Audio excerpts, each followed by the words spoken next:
were granted re-entry into European public life and began participating more fully in the world of Western arts and ideas, culture and intellectual pursuits took on near totemic power. Melding Kant's ethical idealism with their own deep-seated love of learning, assimilating Jews placed profound faith in culture as a quest for the good, the true, and the beautiful. This exalted view of culture, in George Moss's words, became detached from the individual and his struggle for self-cultivation and was transformed into a kind of religion. Ephraim's Jewish connection to culture is made explicit when Julia's parents arrive unannounced at the Brown house with the intention of taking Ephraim and Adelia back to New York City, where they believe they can provide a healthier home environment. Andy thwarts their nest-robbing efforts, but can hardly deny their positive effect on Ephraim, when Grandpa Jacob, whom Ephraim adores, is able to reignite Ephraim's passion for the piano. As Grandma Ruth observes to Andy as they watch Jacob and Ephraim playing a keyboard duet, quote, "They have a good rhythm, Andy." Delia's developmental issues are addressed and tentatively resolved in a manner commensurate with lived religion in an episode appositely titled Dear, D-E-E-R, God. The deer in the title refers to Ephraim's spiritual epiphany when he realizes that his intense identification with a stray deer arises from his feelings for his mother. Delia's dilemma is of a primal nature, prompted by her school friend Magilla's claim that God doesn't exist. When neither her school teacher nor a rabbi on a military base, the nearest rabbi they can find around Everwood, can relieve Delia's deistic doubts, lived religion and Andy's motorbike riding nurse Edna come to the rescue. On the trip back from the rabbi, Edna's bike manages the 80 miles on a trickle of gas, a miracle that Delia connects to the story of Hanukkah. When Megillah dismisses this as just a coincidence, Andy restores Delia's faith by reminding her of something her mother used to say: "Coincidence is God's way of preserving physics." In the OC, acts of social conscience and more explicit religious experience divide, as in Everwood, along generational lines. Sandy Cohen, a public defender, is as committed as Andy Brown to helping those in need. Unlike Andy's compassionate moral sense, which can only partly be attributed to Julia's Jewish influence in Marriage and In Memoriam, Sandy's clearly derives from his Jewishness. A Berkeley graduate raised by a social worker mother in the Bronx, but now comfortably ensconced in patrician Newport Beach, Sandy is the stereotypical leftist Jew who, atypically for upwardly mobile Americans in general, lives like an Episcopalian but votes like a Puerto Rican. Seth, even more than his father, sees himself as the Jewish identifying other in the relentlessly, if unrealistically, Gentile Newport Beach. Yet his lived religious goals, unlike those of the cultural Jew Ephraim and the Yahweh-seeking Delia, are decidedly, indeed proactively ecumenical. Seth's desire for spiritual union is expressed most forcefully through his promotion of his own personal fusion of Christmas and Hanukkah called Chrismukkah. An Uber holiday, drawing on the best Christianity and Judaism have to offer, according to Seth, the event serves admittedly opportunistic purposes, allowing Seth to receive 8 days of presents plus 1 day of many presents.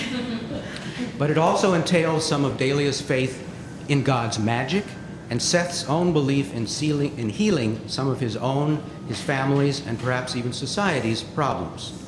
A paradigmatic example of syncretism, Chrismukkah's cultural convergence also resonates with Sylvia Fishman's notion of coalescence. A specifically American Jewish phenomenon, coalescence describes an orientation in which the texts of two cultures, American and Jewish, are accessed simultaneously, and the merged messages are perceived not as being American and Jewish values side by side, but as being a unified text which is identified as normative Judaism. The coalescent component in Chrismukkah is most aptly displayed in the episode titled The Chrismukkah Bar Mitzvahkah, an episode that also illustrates the OC's and television's in general's penchant for getting it both ways. Just as the series as a whole both glamorizes and trashes Newport Beach's vapidly affluent lifestyle, the Chrismukkah Bar Mitzvahkah both devalues and redeems lived religion.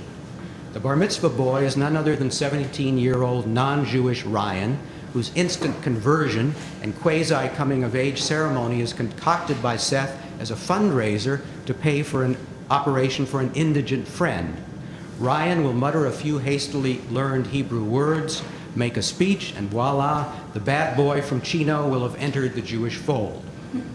The ritual's misuse, much less delegitimacy, given that no rabbi or Torah will be on hand, does not go unnoticed. Sandy reminds the family and OC viewers in no uncertain terms. Quote, "A bar mitzvah is a sacred religious event, a tradition that marks a Jewish child's obligation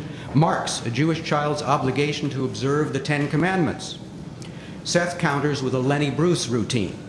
That's the problem with the Jews right there. They have no concept of marketing.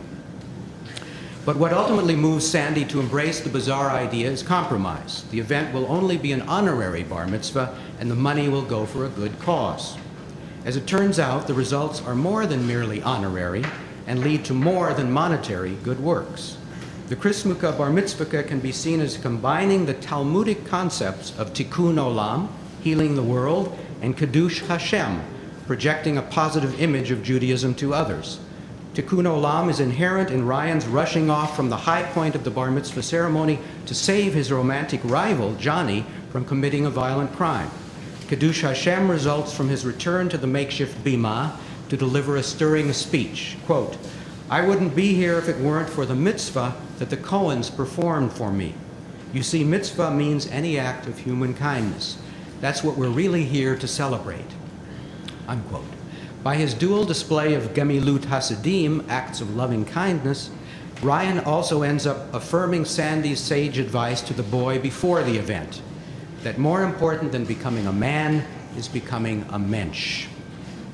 Everwood's metaphorical significance as a place in which the most humane Jewish and Christian values imaginatively interact to produce a moral sum that is greater than the parts, and Seth's Chrismukkah concept for fusing the best that Judaism and Christianity have to offer ultimately point to post-ethnic possibilities, in David Hollinger's sense of new cultural combinations that maintain yet also transcend ethno-religious difference. Together with Sandy Cohen's left hand of God activism, Michael Lerner's notion of a spiritually based politics, the generational effects of intermarriage, at least in these two popular television programs, can be seen as fostering both religious consciousness and interfaith understanding. This is not to overestimate the transformative effect of either show's depiction of religion in general. By the same token, neither should Everwood and the OC's positive potential be dismissed. As George Lipsitz suggests, while the issues addressed in mass media run the risk of making culture seem like a substitute for politics, a way of posing only imaginary solutions for real problems, culture also can become a rehearsal for politics. Viewed from this goblet half-full perspective, interfaith marriage as represented in Everwood and the OC may be a mixed blessing, but it's not a lost cause.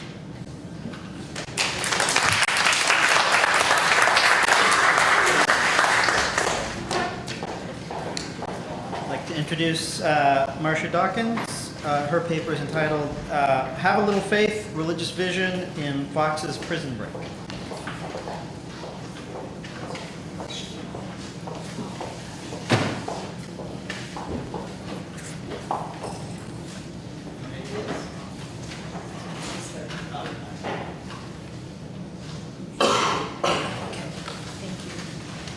Thank you, and good morning to everyone. Thank you so much for being here. I'm so pleased to be a part of this project and to follow such a wonderful paper by Professor Brooks.